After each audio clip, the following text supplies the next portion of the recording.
Last week I read this book by Hague, The Devil's Numbers, an Australian author. An interesting book. What attracted me to the book was beneath the title it says, a neat blend of Dean Koontz and Clive Barker from the Sydney Morning Herald. And of course, being a big Clive Barker fan, I thought I'd give this a spin.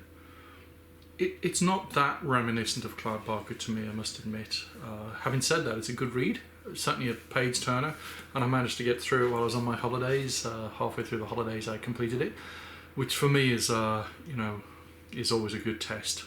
If I don't like a book, I'll put it down and stop reading it. And I've done that with an awful lot of books by some very, very famous and well-known authors. Life's too short to read a book that you're not enjoying, so obviously I enjoyed this one. One of the best parts of the book for me was actually the prologue, which I really, really enjoyed. It was set a long time ago. That it begins, "They once burned witches here." So straight away you know you're in a different time. And set in a dark forest. It's more of a dark fantasy in the prologue than the rest of the book. So it changes with chapter 1.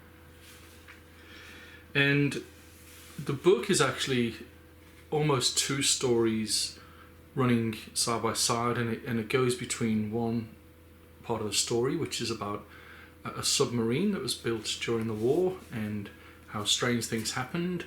It's tied back to the prologue. I won't give too much away, but it's basically about demonic possession, and the submarine has lots of sightings, unusual activities, deaths, mysterious deaths and mysterious goings on. So of course it's rumoured that the submarine is haunted. Now I'm not sure how much of that is based on fact, but the author claims that at least some part of the book is based on fact. Now the other story that runs in parallel, and we go between the submarine and also in a more contemporary day, a cruise ship. And what's happened is there's a guy in the Air Force who goes on a cruise. He's given this as a way of him recovering from a trauma that happened in one of his test flights. He's a fighter test pilot, and something strange happens on the plane. And again, there's a sighting. He sees a small child next to him on the plane, and again that ties back to the prologue, where it's actually about a small child that gets that summons some demonic power which possesses him. We think it's not fully explained. So anyway, on the fighter plane, this experimental aircraft, he sees this small child. His seat mysteriously ejects, and he's ejected, and he lands safely. But he's traumatized by this whole experience. He crashes this fighter jet that was being tested, that was supposed to be, the best thing in the world. He had a supercomputer on it that was helping it, pick off the enemy very, very quickly and successfully. And this computer is also part of the story. So we have this duality, these two stories. One is the submarine and one is a cruise ship. So the guy that was in the aircraft has this strange encounter, goes on a cruise ship, and these strange things start to happen. And eventually it unfolds that he overhears a conversation about a new computer chip being put in.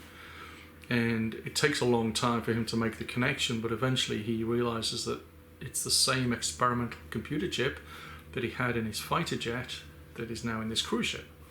And coincidentally, all these strange things happen. It's a very interesting story, I found. It's a ghost in the machine type of story, if you will. And being an IT consultant and a horror fan, it really appeals to me.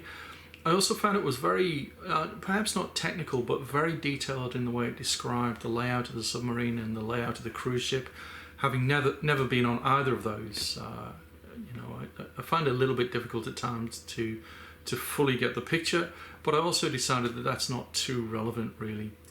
It was sufficient to know that the details were in there, and that there was a reason why somebody couldn't get from point A to point B very quickly without fully realizing, the intricacies of why they couldn't do that. So for me, yeah, it's definitely a good read. It's an Australian horror author as well, which I hadn't come across Hague's work before, so I'll definitely pick up another one if I see it. And yeah, go and buy a copy and give it a spin. Cheers.